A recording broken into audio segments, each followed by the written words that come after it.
sidang pada tanggal 22 April untuk membacakan putusan ya yang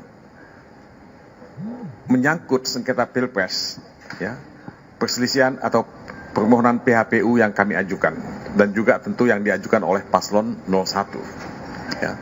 Nah, kalau kita bicara mengenai kesimpulan ini memang tidak dibacakan, saudara-saudara ya, tapi majelis hakim ya akan menggunakan kesimpulan ini sebagai bahan untuk membuat putusan yang akan dibacakan pada tanggal 22.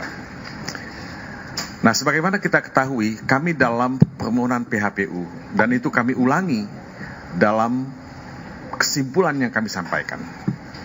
Setidaknya ada 5 kategori ya, pelanggaran yang sangat prinsipil, ya, sangat menyolok terjadi pada proses Pilpres 2024 ini. Yang pertama adalah pelanggaran etika ya, yang terjadi dengan kasat mata dimulai dengan putusan MK nomor 90. Dan ini kalau kalian membaca keterangan Romo Magnis Suseno, itu sangat jelas dikatakan oleh Romo Magnis bahwa proses pencalonan yang melanggar etika berat itu adalah pelanggaran etika berat. Ini statement dari Romo Magnis Suseno ya. Nah, dari sana muncul pelanggaran yang kedua yang kita sebut nepotisme ya. Nepotisme ini dilarang dalam hukum positif kita. Ada TAP MPR yang melarang nepotisme. Ada banyak undang-undang yang melarang nepotisme.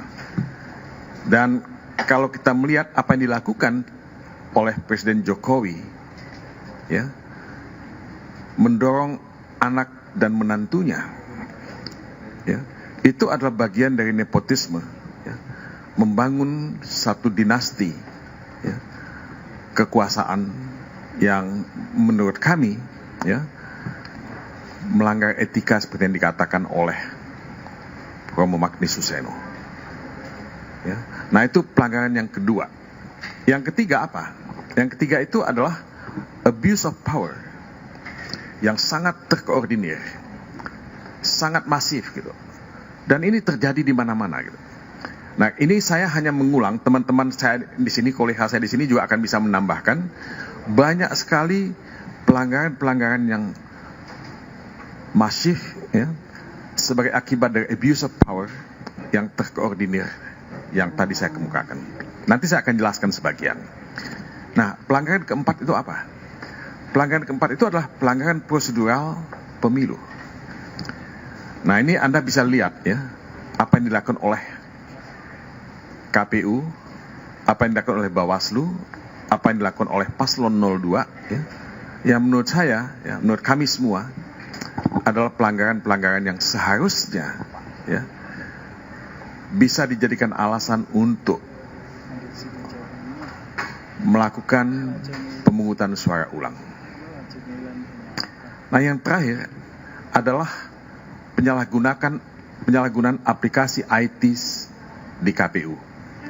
Yang kita lihat ya, ujung-ujungnya menimbulkan kekacauan, kontroversi, dan ada yang mengatakan menimbulkan penggelembungan suara.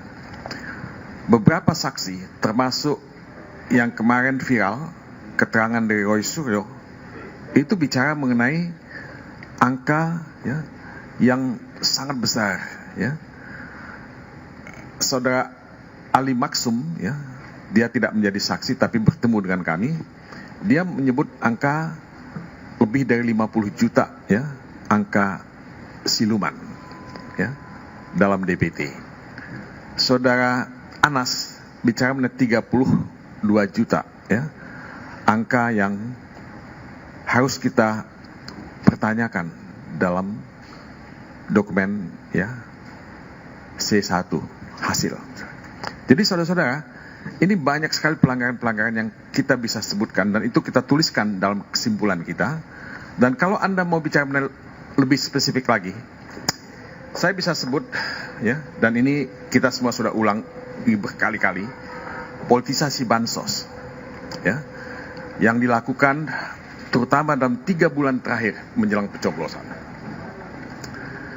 Memang ada 4 menteri yang dihadirkan ya, oleh Mahkamah Konstitusi.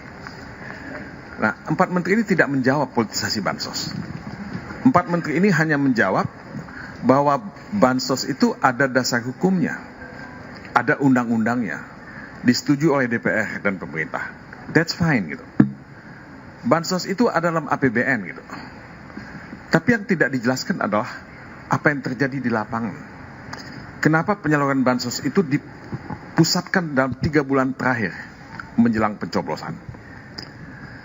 Kenapa penerima manfaat bansos ya, itu tidak sesuai dengan data-data yang menurut ya, ahli kami Pak Didin Damhuri ya, itu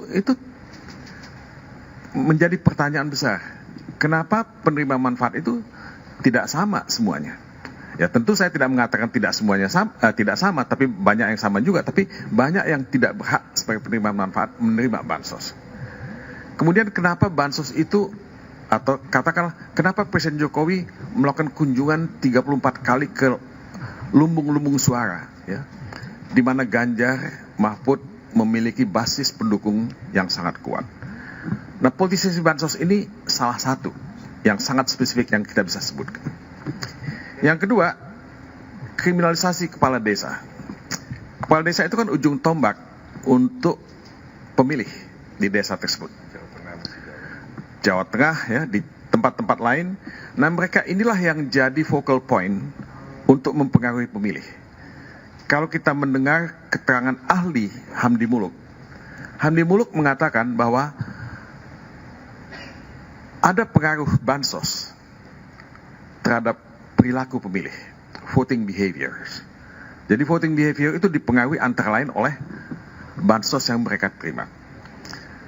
Ada satu perusahaan survei yang tidak mengumumkan hasil survei karena respondennya menolak ya untuk menjawab ya, untuk diidentifikasi. Kenapa? Karena dia takut tidak akan mendapatkan bansos. Nah, ini contoh. Yang berikutnya adalah intervensi kekuasaan. Nah, kami mendapat banyak sekali laporan ya, mengenai intervensi kekuasaan, apakah itu dari pihak kepolisian, apakah itu dari pihak aparat Pemda setempat ya, yang melakukan ya pendekanan. Ahli-ahli saksi-saksi fakta kami menjelaskan ini ketika mereka memberikan kesaksian di Mahkamah Konstitusi. Ya, mereka dipaksa untuk memilih, ya, ditekan untuk memilih. Diberikan bansos dengan karung beras yang bulog ya, tapi ada gambar Prabowo dan Gibran. Itu disampaikan. Jadi hakim Mahkamah Konstitusi tahu benar hal ini. Kemudian ketidaknetralan ASN. Ini diakui dan ada beritanya di media bahwa ASN itu tidak netral sama sekali. Ini seperti suasana Orde Baru gitu.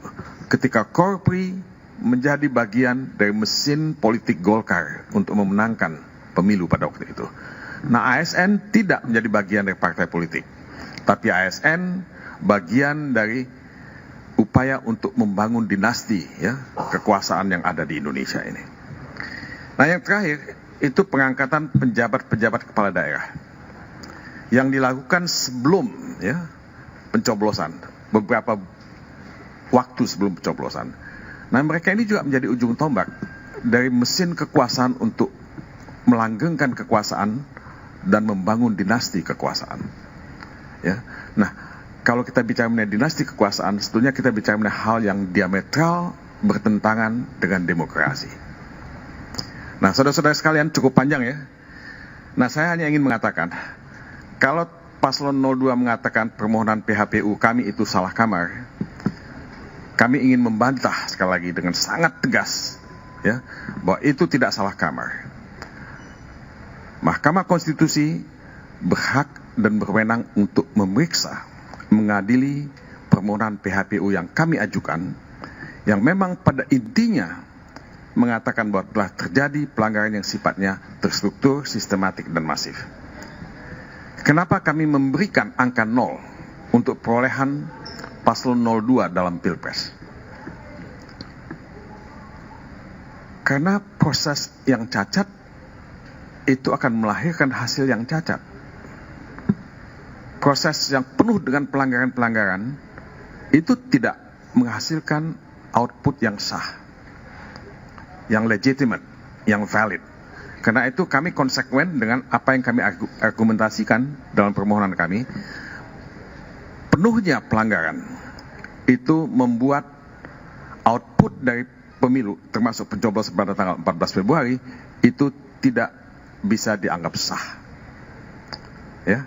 Nah, MK tentu membaca apa yang kami tulis, ya, dan pemilu bisa diulang, dan ada jurisprudensi, baik di Indonesia maupun di tempat-tempat lain. Untuk diskualifikasi, untuk pemungutan suara ulang, itu jurisprudensinya ada, ya, dan waktunya cukup, dan tidak ada isu mengenai anggaran, karena memang anggaran untuk pemilu itu kan dicadangkan untuk 2 putaran. Jadi Anda bisa melihat putusan MK di Yakimu, lihat putusan MK di mana? Saburai Jua, kemudian Bovendigul, Tebing Tinggi, di Bengkulu, banyak sekali putusan-putusan MK, ya, apa? Ya, yang membantah argumentasi paslon 02, ya, yang memisahkan rezim pemilu dengan rezim, ya, pilkada. Semua putusan MK tersebut membantah argumentasi dan narasi paslon 02. Pak Mahfud sebagai mantan ketua MK mengatakan itu.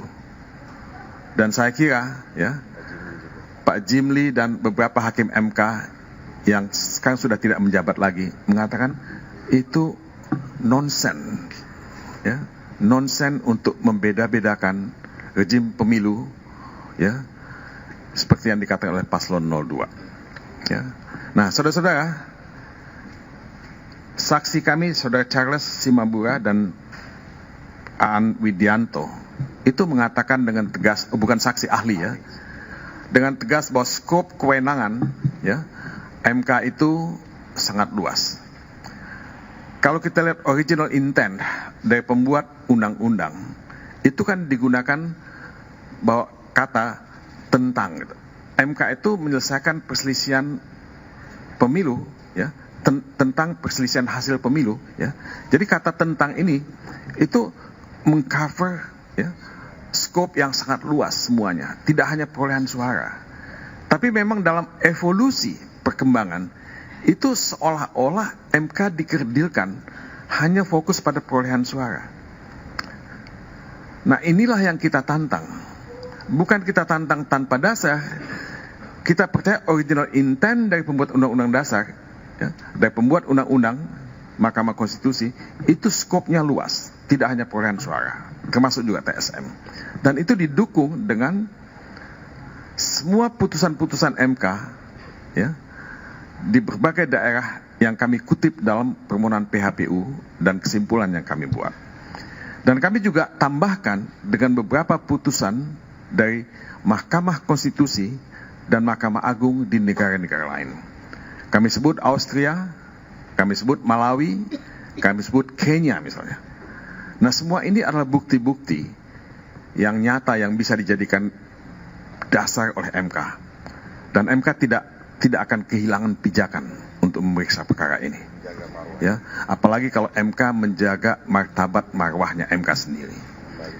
Jadi saudara-saudara, ya, ini beberapa hal yang saya ingin sampaikan. Singkatnya, kami tetap pada petitum kami, ya, tetap pada petitum kami. Kami ingin diskualifikasi paslon 02. Kami ingin ada pemungutan suara ulang di seluruh Indonesia, ya. Dan MK mempunyai dasar yang kuat untuk melakukan itu. Nah, pertanyaannya adalah apakah MK berani? Ini ditanyakan oleh banyak pihak kepada saya. Dalam konteks politik sekarang ini, apakah MK akan berani membuat putusan semacam itu? Nah, kalau saya pribadi dan teman-teman saya juga akan share itu, kami percaya pada Mahkamah Konstitusi. Ya, kami percaya pada Mahkamah Konstitusi, mereka punya legitimasi, ya, punya dasar konstitusional, ya, Mereka juga tidak boleh diintervensi dan tidak bisa diintervensi untuk membuat putusan yang progresif semacam ini. Terus terang, kami merasakan suasana kebatinan dalam tubuh MK, terutama pasca putusan MK nomor 90. Kenapa saya katakan demikian? Karena putusan MK nomor 90 telah membuat MK terperangkap dalam satu situasi dan dalam satu keadaan di titik nadir, ya, yang membuat MK ini tidak punya pilihan lain selain harus bangkit kembali. Tidak punya pilihan lain. Kalau MK ingin tetap menjadi penjaga konstitusi, kalau dia tetap ingin menjadi mahkamah yang relevan, gitu, ya. Nah, kami percaya MK sedang memulihkan martabatnya, marwahnya.